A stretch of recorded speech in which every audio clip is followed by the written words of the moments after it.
Manuel, que es investigador y conocedor a fondo de estos temas, del por qué no se puede proceder de esa manera. ¿Qué hay detrás de la detención del ex policía Maximiliano Dávila?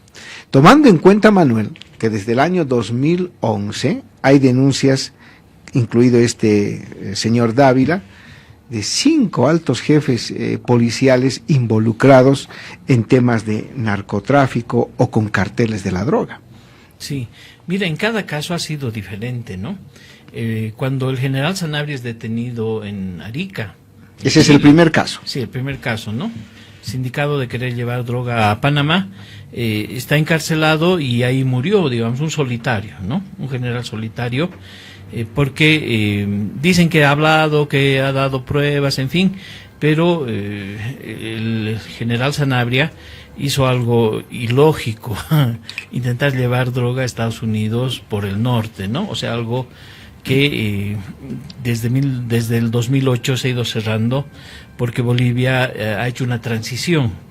Y esta es la parte más peligrosa que tal vez ahora lo voy a plantear, y es que la política antidrogas de Evo Morales lo que ha generado es una globalización de la cocaína boliviana hacia el sur, ¿no? Es decir que es grave la denuncia que estamos haciendo, porque estamos acusando al gobierno, al Estado boliviano, de haber globalizado la exportación de cocaína al Brasil, a Chile, a Paraguay y a la Argentina, y de ahí, a través de sus puertos, bueno, primero intoxican a su población, pero a partir de sus puertos la exportación a África, Asia y a Europa, ¿no?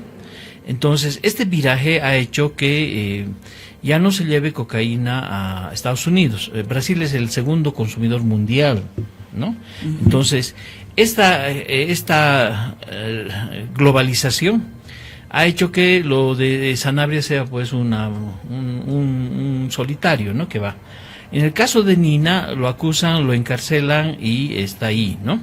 El otro caso que creo que ha dado mucha repercusión ha sido lo de el coronel Medina, ¿no? Sí. Que cae con Montenegro, Gonzalo Medina y demás. Ha habido un boom ahí y una repercusión, ¿no? La principal persona involucrada debería haber sido el Carlos Romero, ¿no? De manera directa e indirecta, porque Medina actúa bajo su égida, pero y el gobierno logró controlar el caso Medina porque finalmente ha sido detenido. Montenegro ha sido entregado a la justicia brasilera, y pese a las denuncias a muchos jueces comprometidos, personalidades, ahí medio que el caso se empezó a aquietar.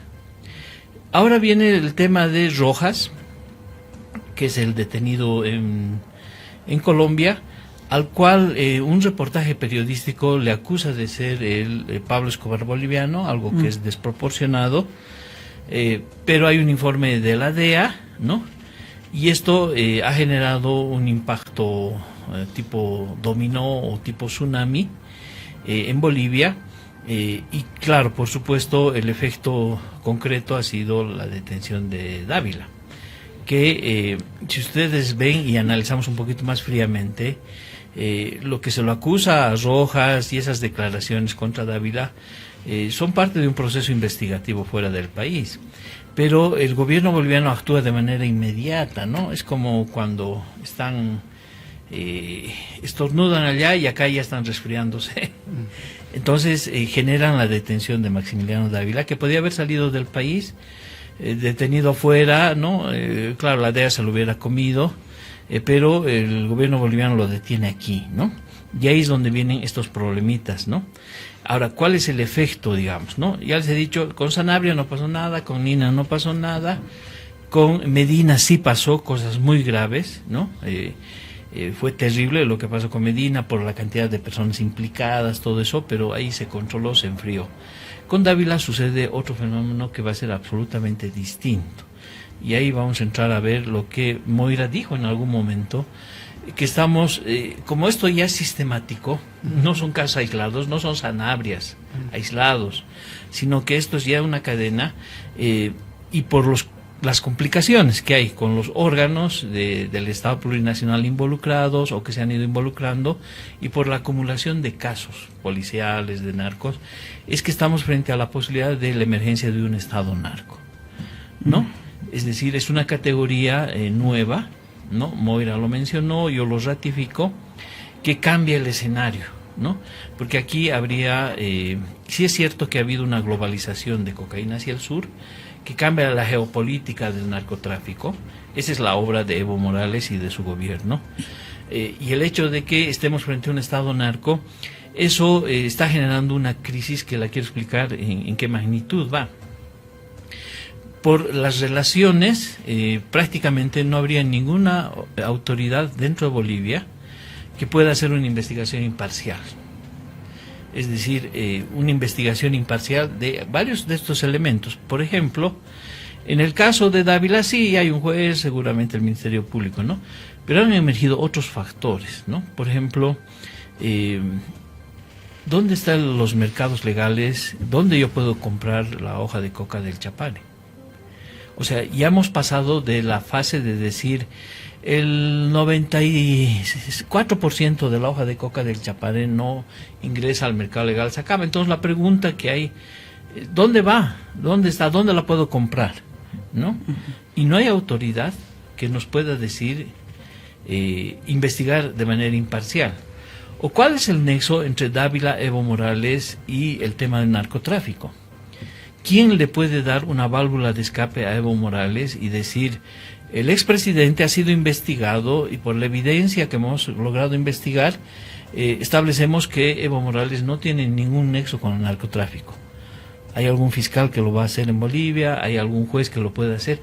No hay válvula de escape en este problema y por el contrario todo va a ser presión, presión, acumulación, acumulación, con denuncias, con aspectos que van incrementándose hasta el momento en que un juez norteamericano en el estado de Nueva York solicite la extradición de Dávila, por ejemplo, ¿no? O finalmente que sea juzgado y sea sentenciado. Entonces el gobierno de Evo Morales está en un callejón sin salida porque ellos mismos han desinstitucionalizado la labor de la Fiscalía como órgano independiente, la labor de los jueces como órganos independientes, y por eso es que el otro día se solicitó que una comisión interparlamentaria, estamos hablando de las válvulas de escape de este problema, ¿no? Una comisión interparlamentaria entre las tres bancadas pueda hacer una investigación. Y claro, ese rato la gente ha saltado y ha dicho, no pues, el MAS investigando al MAS no va a funcionar, ¿no? Pese a que la propuesta puede ser sana. ¿Por qué? Porque los 2/3 que ya no tiene el MAS, pero el hecho de que han quitado en el reglamento, además han quitado el hecho de que la Asamblea Legislativa Plurinacional a través de una comisión pueda ser cabeza de Ministerio Público. ¿Te acuerdas, Johnny, en el pasado, cuando había un caso grave, se formaba una comisión de diputados que eran cabeza de Ministerio Público? Ahora eso, el MAS ha eliminado eso. No existe cabeza de Ministerio Público en la Asamblea Legislativa a través de una comisión. Entonces los fiscales han quedado sin la posibilidad de que el principal órgano del Estado que fiscaliza pueda hacer una investigación de alto calibre. Entonces el MAS tiene el control de la Fiscalía y ha quitado eso. Entonces hay un debate y resulta que algunos dicen no, tiene que ser una comisión internacional. ¿Y quién es esa comisión internacional? ¿Quiénes la forman? ¿Dónde? Y por eso es que estamos llegando a una situación donde tenemos un narcoestado, donde se ha cambiado, se ha globalizado la venta de droga en ámbitos internacionales, donde este caso de Dávila ya no es un hecho aislado, sino que ya muestra una acción sistemática, ¿no?, de producción de narcotráfico, y donde finalmente, para terminar este análisis, el gobierno no tiene una válvula de escape. Entonces estamos frente a una situación explosiva, muy compleja, donde el MAS, con el ministro Castillo y el gobierno de Luis Arce, no va a poder darle la misma solución que le dio Romero al caso Medina, o el caso Nina, que quedó ahí, ¿no?, sin mayores vinculaciones.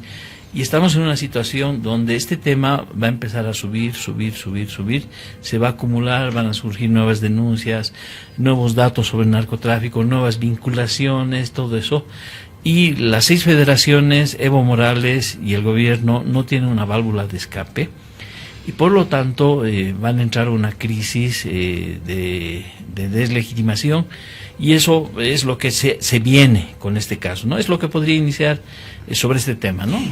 Manuel, si me permites, realmente das a conocer aspectos muy importantes y sumamente delicados de lo que puede estar pasando o está pasando en nuestro país. Hay que recordar que Manuel Morales Álvarez es investigador y él ha escrito muchos libros respecto justamente del tema narcovínculos. Le preguntamos nosotros entonces, recogiendo un poco lo que mucha gente estará pensando, ¿hay pruebas del hecho de que la política antidroga de Evo Morales haya globalizado la exportación de la cocaína a otros países como Chile, Paraguay, etcétera?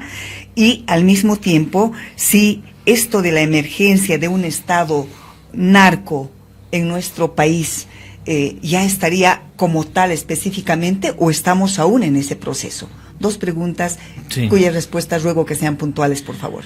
Sí, ¿no? El hecho de que alguien haga una acusación y ningún fiscal te cite, ¿no?, significa que ellos están quemando las instancias de investigación. Pruebas, pues sí, hay varias, ¿no? En distintos niveles, ¿no? Por ejemplo, la ley 906, que Moira también habló, es una ley que amplió de 12.000 a 22.000 hectáreas los cultivos de hoja de coca, cuando el estudio que encargó la Unión Europea al Ministerio de Gobierno en el año 2008, y que Carlos Romero lo estiró, pasó 2 años, 3 años, y lo publicaron, señala que se necesita apenas 8.000 hectáreas de hoja de coca para satisfacer el mercado interno. Entonces, las pruebas tienen que ver con una sentencia del Tribunal Constitucional, que la tenemos, ¿no?, en este libro, Coca más Cocaína. Es la sentencia 66/2017, que señala que, de acuerdo a lo que dice la Constitución, la hoja de coca en su estado, la hoja de coca es natural, originaria y ancestral. Eso dice el Tribunal Constitucional, y por lo tanto puede ser cultivada en cualquier parte del país. Mientras que los productores de yungas planteaban que la hoja de coca en su estado natural, originaria y ancestral, solamente era aquella que se producía en los yungas o en los yungas de Bandiola en Cochabamba. El día de hoy se produce coca en La Paz, Cochabamba, Beni y Santa Cruz, ¿no?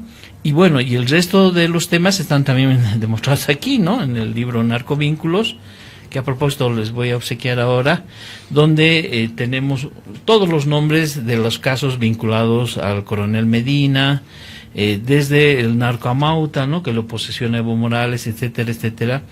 Y esto de las pruebas, entonces, en términos periodísticos sí podemos hablar, por el tema del tiempo no me voy a extender más, pero no existe una válvula, un mecanismo de investigación en este momento que pueda convocar a cualquier persona o institución o ciudadano a presentar sus pruebas o a hacer sus descargos. El MAS está pegando un tiro en el propio pie, porque al no haber esta válvula y este mecanismo de investigación, el gobierno es el que se va a ahogar en este problema. Antes de pasar, tenemos también un material audiovisual. Quisiéramos que nos digas rápidamente qué puede ver la gente, qué puede conocer en este estado, titula así, Estado Narco Cartel Chapare Cocaína. ¿Qué nos proporciona este material audiovisual que tú lo has producido? Sí, están los discursos de Evo Morales, sobre todo, ¿no?, que hablan de una nueva política desde el año 2008, antinarcóticos, expulsando a la DEA. Y están ahí todos los datos referidos a cómo cuál es la proporción, ¿no?, de cultivos de hoja de coca en los yungas en comparación con el Chapare.